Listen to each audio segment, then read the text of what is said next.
অখণ্ড মণ্ডলাকারং ব্যাপ্তং যেন চরাচর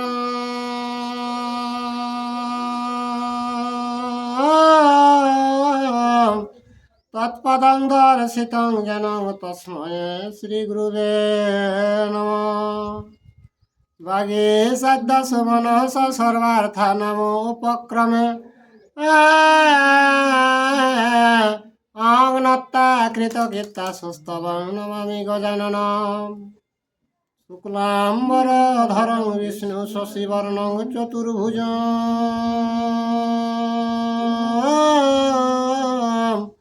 প্রসন্নবদন ধ্যায়েৎ সর্ববিঘ্নোপশান্তয়ে। বন্দে বধময়ং নিত্যং গুরুং শঙ্কররূপিণঃ।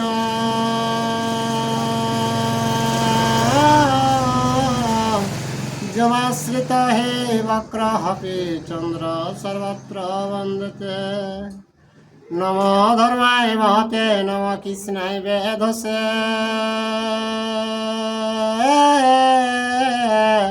ব্রাহ্মণেভ্য নমস্কৃত্য ধর্মং বক্ষ সনাতনম। ব্যাসং বশিষ্ঠায় নক্তারং শক্রে পুত্রম মকলমসং।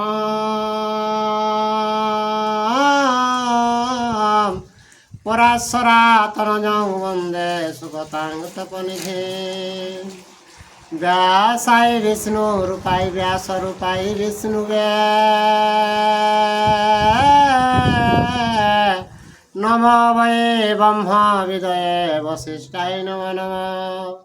যং ব্রহ্মা বরুণেন্দ্র রুদ্র মরুত স্তবন্তি দিব্যয়ে স্তবয়ে। বেদয়ে সাম্রপদ কর্মপরিষদয়ে গান্তি যং সামগা। ধ্যানাবস্থিত তদগতেন মনসা পশ্যন্তি যোগ যোগিনঃ।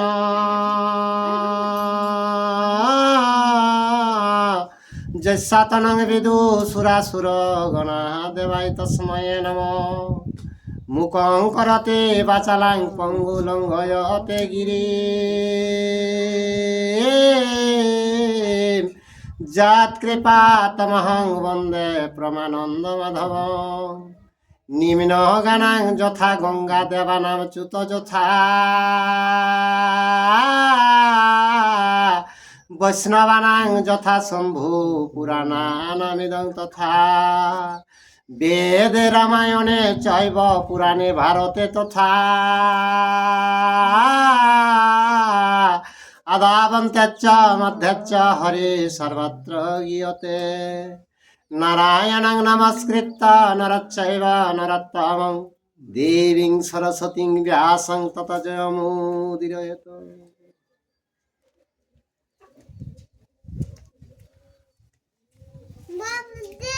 আস্তে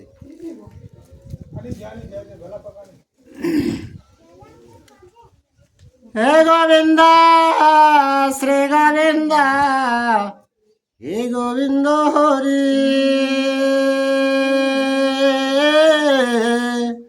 রক্ষা কর রমানাথ মুকুন্দ মুরারি। অনাথ জনারে যদি দয়া না করিবে। পতিত পাবন নাম কি গুণে ধরাবে। আর তুমি যদি ছাড়ো প্রভু আমি না ছাড়িব। পায়ের নপুর হয়ে সততই বাজিব। জয় শ্রী। নাগগণের উৎপত্তি ও অরুণের জন্ম।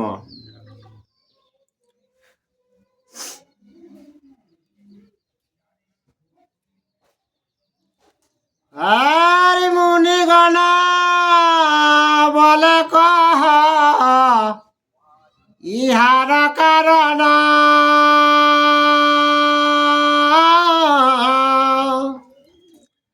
আরে ভগিনীকে দিল না গো কোন প্রয়োজন। আরে মুনি হেতু কি কারণে কন্যার উৎপত্তি। বিস্তারিয়া সব কথা কহ পুনঃ সৌতে। তো সৌতিক মুনিকে সনক আদি মুনিগণ জিজ্ঞাসা করেছে, ওই যে নাগ যে যাইকে দিল ওয়াকে মুনিকে কন্যাটা, তো কি কারণে আর কন্যাটার কথা জন্ম কি সেইটা বিস্তার করে হে মুনিবর কথাটা শোনাও। একটু জোরে কেবেন, আর ক্যামেরায় মিস্টেক গেছে। আর সাথী বলে অবধান কর মুনিগণ,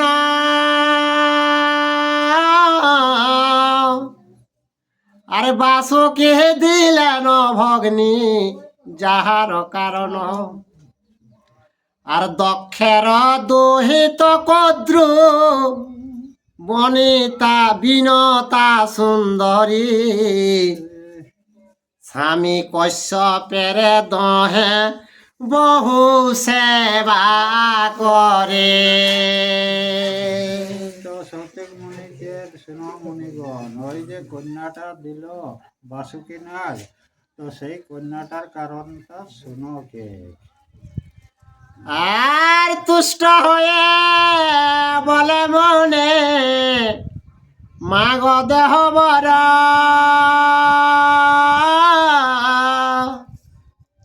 আরে ইহা সোহনি কদ্রু বলে জুড়ি দুই কর, সহস্রে কনাগ হবে আমার কুমার, এই বাঞ্ছা মর পূর্ণ কর মুনিবর।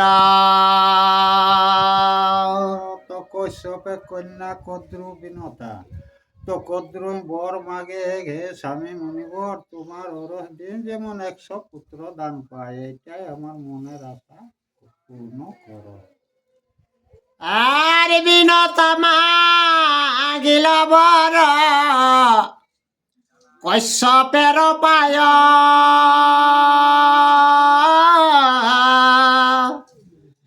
আর দুই পুত্র মরে মুনি দেহ মহাশয়, কদ্রুপুত্রে বলাধিক হইবে নন্দন, হাসিয়া কশ্যপ বর দিল তৎক্ষণ।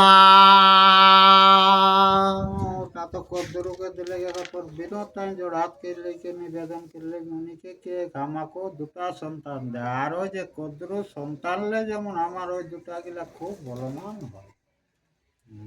আর মুনি বরে দুই জনে হইল গর্ভবতী, আর দহে আশ্বাসিয়া বনে গেল মহামতী, আরে কতদিন দুই জনে প্রসব করিল, সহস্রে ডিম্ব কদ্রু দেবী প্রসবিলা। তো কদ্রু আর বিনতাকে যখন 2টা বর দিলেন যে কারণ, তখন কিনা আলেক নয় দিলে লেকে নিজে কোন বনে চলে গেল, আর এরা থাকতে থাকতে 1.5 দিন বাদে 1.5 দিন বাদে কদ্রু 100 ডিম্ব প্রসব করলে। আর দুই বিম্ব প্রসবিলা বিনতা সুন্দরে,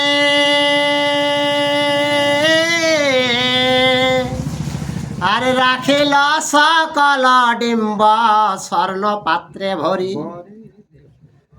আর 500 বৎসরে জন্মিল না গগন, আর মুনি বরে পাই কদ্রু সহস্র নন্দন। তো বিনতা খেলে 2টা ডিম্ব আর কদ্রুক 100 ডিম্ব, সেই ডিম্ব গুলা সোনাক পাত্রে রাখিল, আর 5 মাস পরে কদ্রুক 100 সন্তান ফুটিত হয়ে গেছে, তখন সেইগুলা লেলে কি আনন্দ হয়ে লাগলে, আর বিনতা গিলা এখন রয়ে গেল। আর বিনতা দেখিয়া তাপ হৃদয়ে ভাবিলা এককালে দুইজনে ডিম্ব প্রসবিল আর সহস্র পুত্রের কদ্র জননী হইল কি হেতু না জানি মর পুত্র না জন্মিল। বিনতা কত সন্দেহ হয়ে গেলে কে একসঙ্গে ডিম্বে আর 100 পুত্র মা হইল কদ্র আর কে আমার দুটা গিলা কে এখনো আর কোনো হইল না। আর এত ভাবে এক ডিম্ব বিনতা ভাঙিলা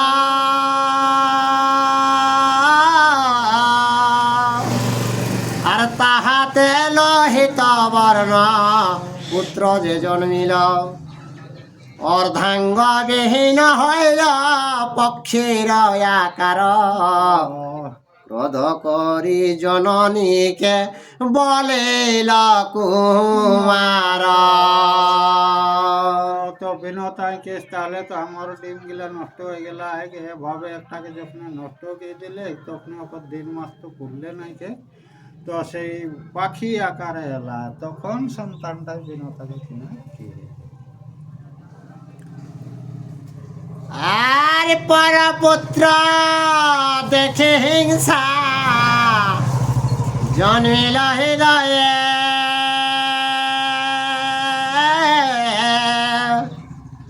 সকালে ভাঙিলা ডিম্ব পূর্ণ নাহি হয়ে অঙ্গহীন করে মরে জন্মাইলা তুমি সে কারণে জননী সাপিব তরে আমি। কে পরের সন্তান দেখে আর আমাকে ডিমটা নষ্ট করলে আমার অঙ্গ পূর্ণ হয় নাই তো এই কারণে হে মা তোমাকে অভিশাপ করিব কিনা অভিশাপ দেয়। আর যে ভগিনে পুত্র দেখে হিংসা কইলা মনে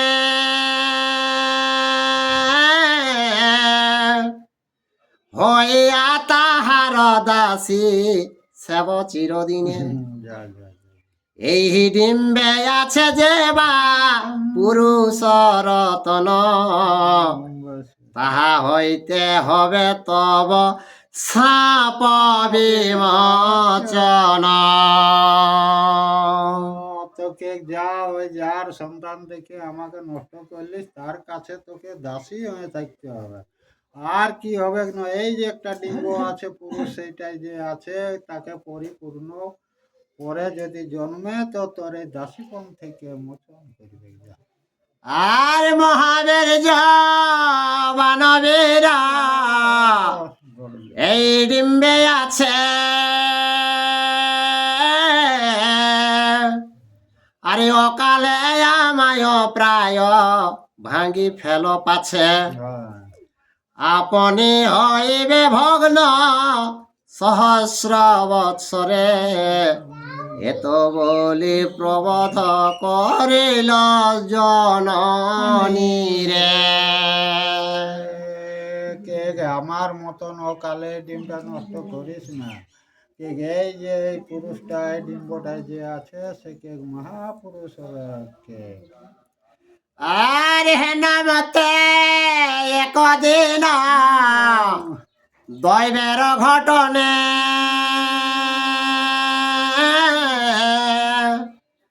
কদ্রু আর বিনতায়া ছয়ে এক স্থানে আর উচ্চেশ্রবা অসবর পরম সুন্দর সূর্যের কিরণ নিন্দি তার কলেবর। বিনতার কদ্রু একসাথে হাত আর হেন সংযোগে এক ঘোড়া চলে আইলে তো ঘোড়াটি সূর্যের রকম আর কি না দেখতে চেঠাইমান ঘোড়াটি দেখেছে।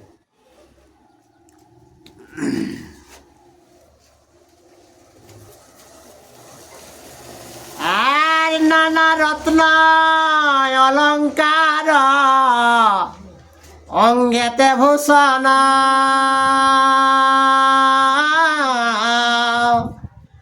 আর মহাবীর যবন্ত পবন গমন আর সমুদ্র মন্থনে সে অশ্বের উৎপত্তি এ তো শুনি মুনি জিজ্ঞাসিল সৌতে প্রতি। তো কদ্রু আর বিনতা যে ঘোড়াটিকে দেখি পাওয়াতে সূর্যের মতন তো নানা রকম পোশাক পিন্ধালা ঘোড়াটি, তো সেই ঘোড়াটিকর কিনা আলিক শেষটা একটু কেলে সৌতিপতি তো সেইটা ঘোড়াটিকর ওকর রূপটা বা চেঠাটা পবন গতিটা শুনিলে লিখে পুনরায় জিজ্ঞাসা করে তুই ঘোড়াটির কারণে।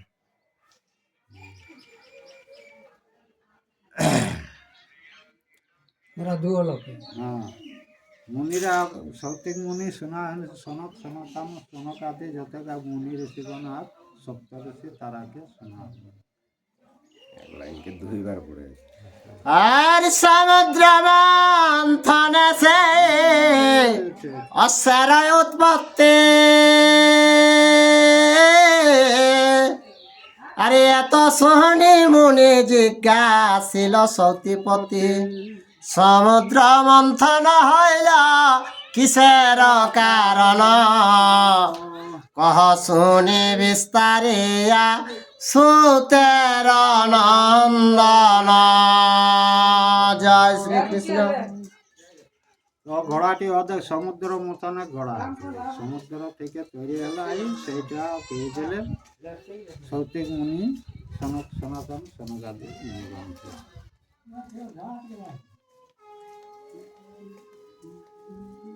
সুরটাকে বলতে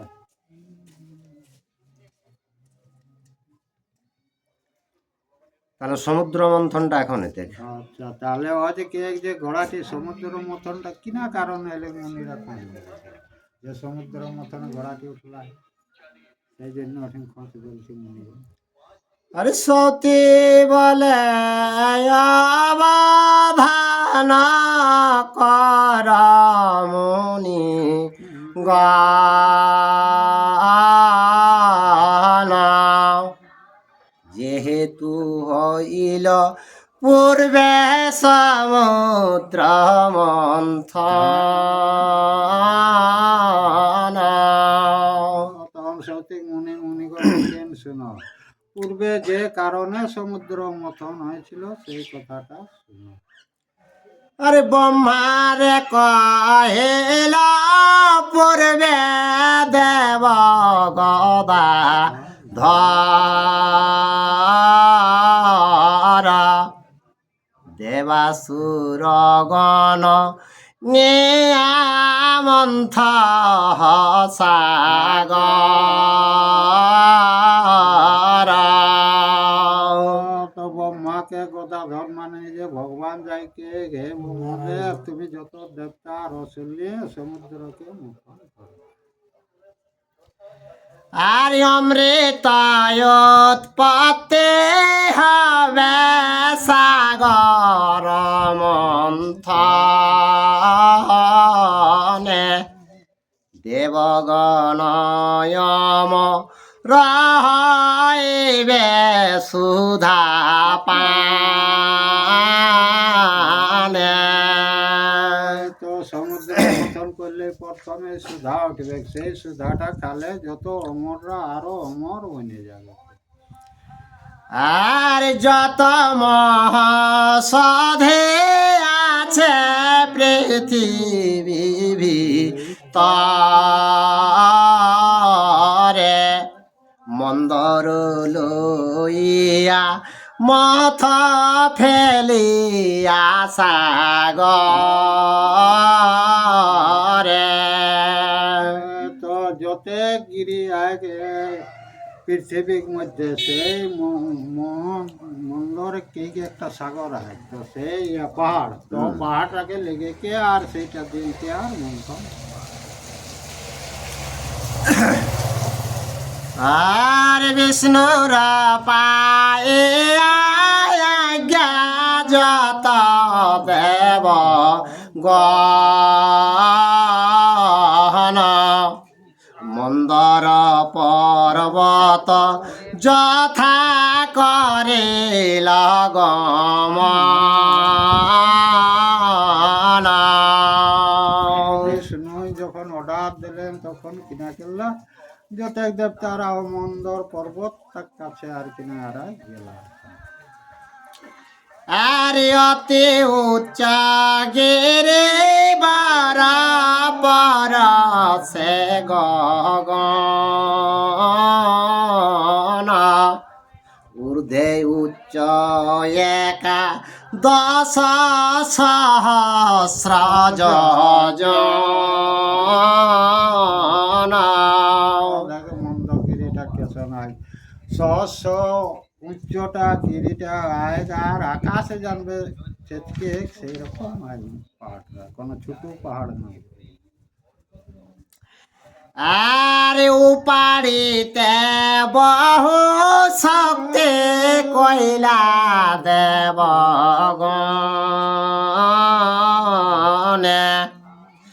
না পারিয়া নিবে দিল বিষ্ণুর সদনে।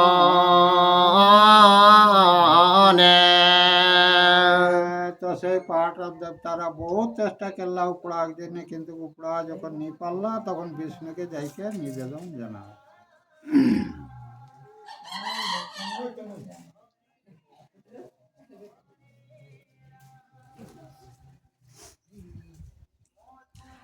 আর বিষ্ণুর আজ্ঞাতে সে অনন্ত মহি ধর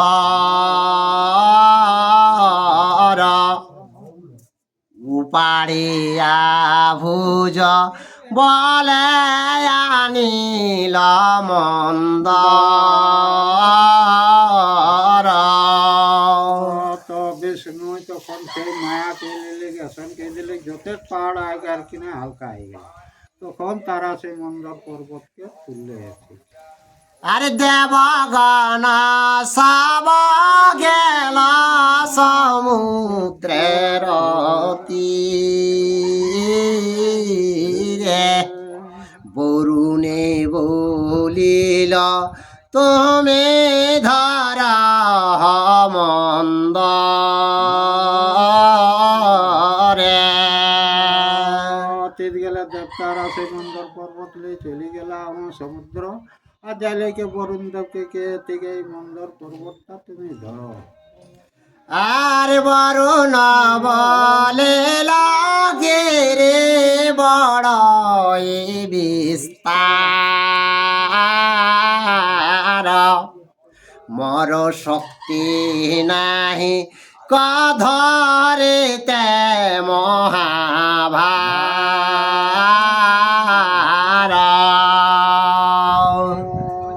তো কিরা কে বরুণ দেবকে দেখো গিরিটা খুব ভয়ঙ্কর বটে, কে এত ভারীটাকে আমি ধরতে পারিব নাই। আর মন্দর ধরিতে কয়াছ উপায় মর জলে কুর্ম আছে অতি মহাকায়।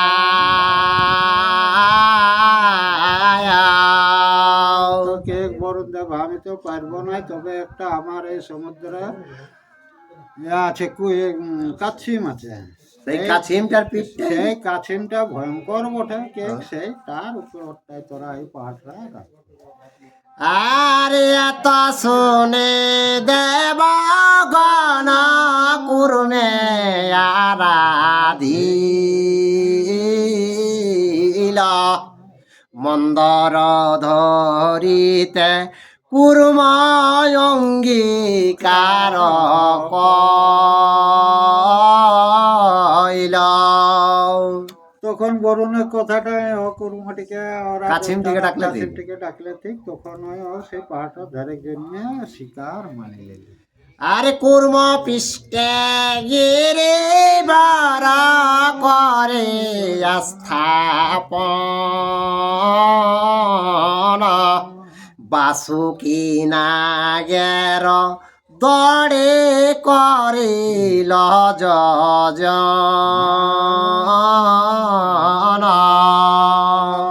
তো মন্দর পর্বতে বাসুকিকে ওঠে ইয়াকে রাখলে ঠিক আর বাসুকিকে আনিলে কি আর দড়িবে না আর ঠিক আছে গরম হল সেই দড়ি একটা টানো ওটা বাসুকি না তাহলে কাছিমটিকে রাখলে ঠিক পেঁদাটাই, ওটাকে আর উপরে তারপর উপরে দিলে ঠিক পাহাড়টা। পাহাড়টাকে, আর বাসুকিকে দড়িবে না আর বাসুকিকে দড়িবে না কি। আর পুচ্ছেতে ধরিল দেব মুখে দৈত্য গণ, আরম্ভ করিল সিন্ধু করিতে মন্থন। তো সব দিন দেবতারাটুকু চাইলে আনবো দেখে চালাক ওরা হেঁটবে ওরা ধেরালা নেজ দিকে আর দৈত্যরাকে মুখ দিকে এরকম ভাবে ধেরা ধরি একে আর সমুদ্রকে মতন করে শুরু করে। আর গিরি ঘর সনে না গছাড়ি শ্বাস, ধূময়ু পজিল তাহে বেপিল আকাশ। তো সাপটাকে দড়ি বেড়ালে নিকাশ যে ফেলেছে আর তো ধুঙ্গাই জানবে আকাশটা অন্ধকার হয়ে গেলে এরকম ভাবটাকে আর সেই ধুমে হইল যত মেঘের জনমা, বৃষ্টি করি সুর গণে খণ্ডাইল শ্রমা। সেই নিঃশ্বাসটা যত মেঘ তৈরি হলে আর সেইটা থেকে বৃষ্টি হয়ে লাগলে আর যত দেবতাগণ কিনা গেলা বৃষ্টি কেলে লিখে সেই ধুমটাকে বিশ্রাম দেবে। আর ত্রিভুবন বিকম্পিত সর্পের গর্জনে, অনেক মরিল দৈত্য বিষের জলনে। সাপ তো ব্যথায় অনেক গর্জে লাগলা তো সেইটা বিষ বেড়াই গেলে সেইটাই অনেক দৈত্য আর কিনা নষ্ট হয়ে গেল। আর মন্দরের অন্দলে বরুণ কম্পমান, জলচর জীব যত তজিল পরাণ। তো সমুদ্রের ভিতরে বরুণ আরো যত জীব আর তারা যে মন্দর পর্বতটা ঘর্ষণটাই মরে যায়। আর অগ্নি উঠে গিরে বৃক্ষ মূল ঘর সনে,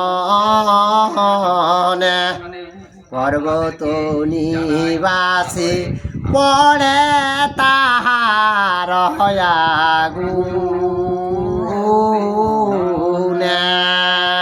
কাঠে কাঠে ঘর্ষণ খায় সেইটাই আগ বেড়ে যায় সেই আগটাই যত গিলা পাহাড়ের জীবগুলা খতম যায়।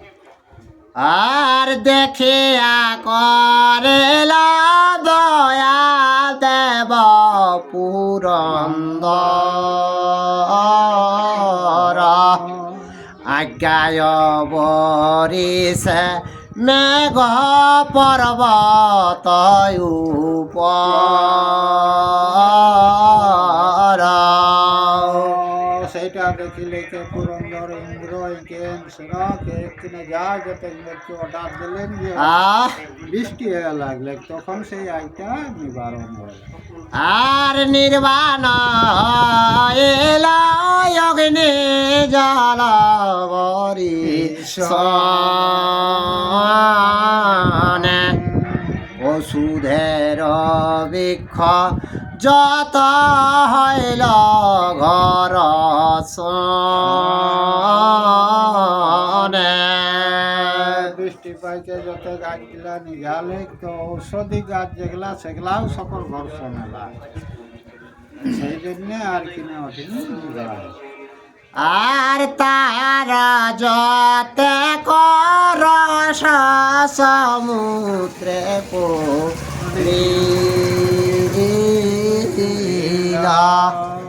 সেই রস পর সনে জলচর জিলা। তো সেই ঔষধ গাছগুলা ঘর্ষণ এলে সমুদ্রে যখন গিরি গেলে তখন সেইগুলার দ্বারাই জলচর যেগুলা সেগুলা সব জীবিত হয়ে গেল। আর নমতে দেব দৈত্য সমুদ্র মাথিলা অনেক হইল শ্রম সুধা নামিলা।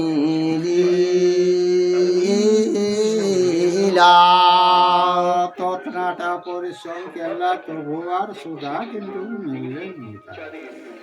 আর ব্রহ্মারে কহিলা তবে সব দেব গণ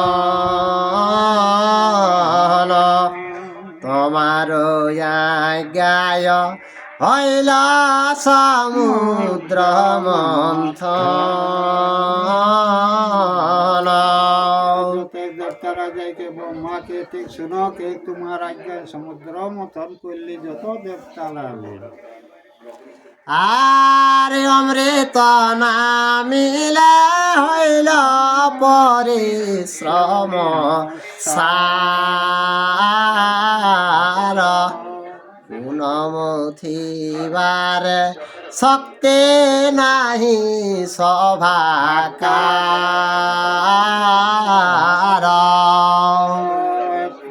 সমুদ্র মথন করে সুধা তো পালি নাই, তবে আর কারো শক্তি নেই যে ঘুরে সমুদ্র মথন করব বলে। আর এত শুনে ব্রহ্মা নিবেদিল নারায়ণে অশক্ত হইলে সবে সমুদ্র মন্থনে।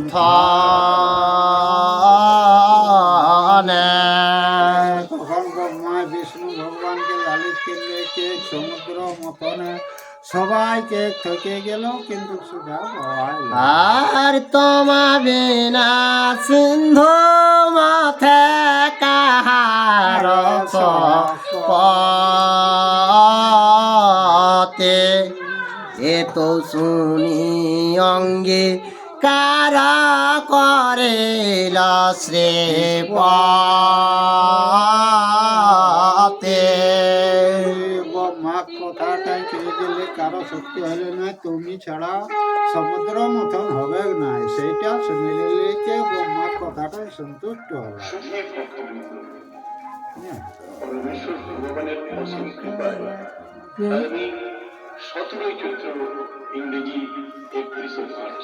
সমুদ্র মথনের জন্য ভগবান বিষ্ণু ভগবান নিজেই স্বীকার করলেন। আর সব দেব গণ সবে বিষ্ণু তেজ পায়া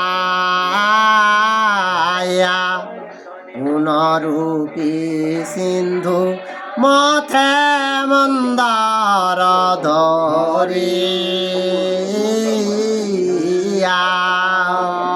বিষ্ণুকে দেবতারা যখন সহায় পাবে তখন ঘুরি জালে লেগে সেই মন্দর পর্বতকে জালে লেগে ঘুরে যাচ্ছে। আর হেন মতে দেবাসুর মন্থন রে দ্বিজরাজ জন্ম তবে হইল চম্বিতে। দেব দৈত্য লিখে এরকম ভাবে মাথায় লাগলে তখন আচম্বিতে বামন আর কিনা সমুদ্র মন্থন করতে করতে দিল। আর সুধাংশু ষড়শ কলা নাম ধরে সম 2 লক্ষ যজনে করিল স্থিতি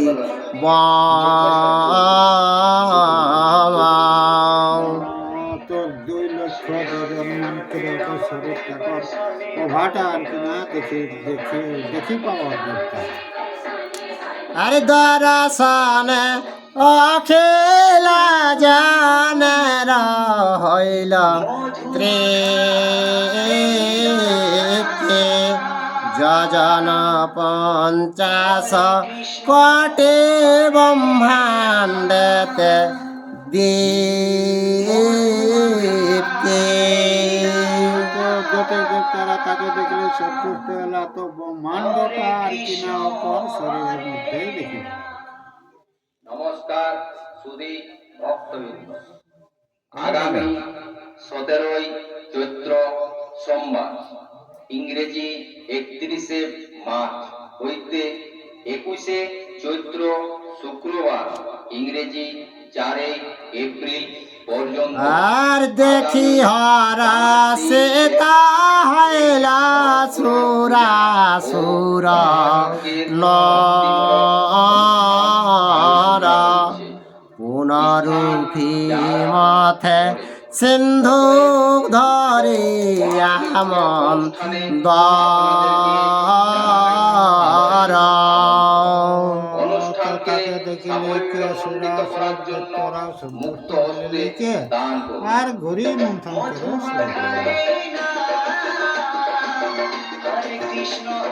আর তবে তজন মিলা হস্তে নাম ওইরা বত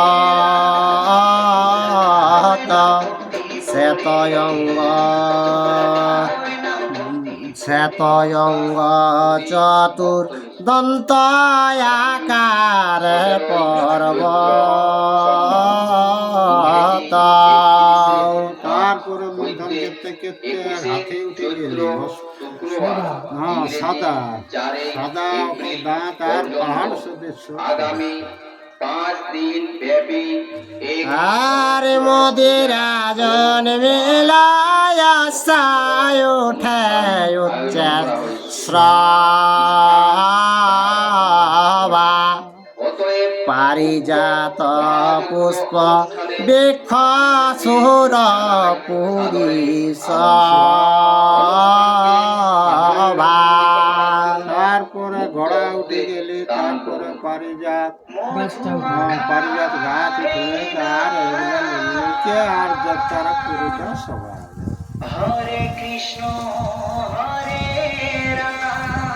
আর অমৃতের কমণ্ডল লইয়া বাম কাখে ধন্বন্তরী উঠি লানা সুরাসুর দেখে। সেই ধর্মান্তরে সুধা কাছে উঠে গেল সেটা ব্যক্তিরা 4 এপ্রিল পর্যন্ত আগামী 5 দিন ব্যাপী ভিডিওটা ঠিক হতে গেল সালার আমার একটু বাজা আছে ওটা সব উঠে ভক্তিমূলক অনুষ্ঠান আয়োজন করা হয়েছে। তাকে ডিলিট করে স্থান আর রত্নগণ উপাজেলা দেখে দেব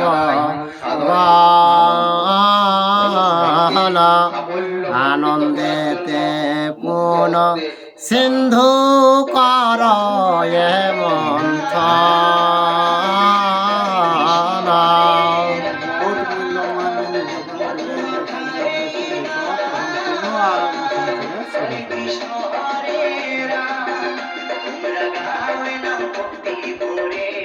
আর এগুলাই বোধহয় কোনটি না নমস্কার সুধী অধ্যাগত দূরে আগামী 17ই চৈত্র সোমবার, ইংরেজি 31শে মার্চ হইতে 21শে চৈত্র শুক্রবার ইংরেজি 4 এপ্রিল পর্যন্ত আগামী 5 দিন ব্যাপী এক নবগ্রহ পূজা ও মহাযজ্ঞের ভক্তিমূলক অনুষ্ঠান আয়োজন করা হয়েছে। স্থান জাহারাতু মোড়ে। অতএব উক্ত আর মন্দারের অন্ধলক্ষের সিন্ধু অনুষ্ঠানকে মাঝ না পারিল সহি কেবর নজ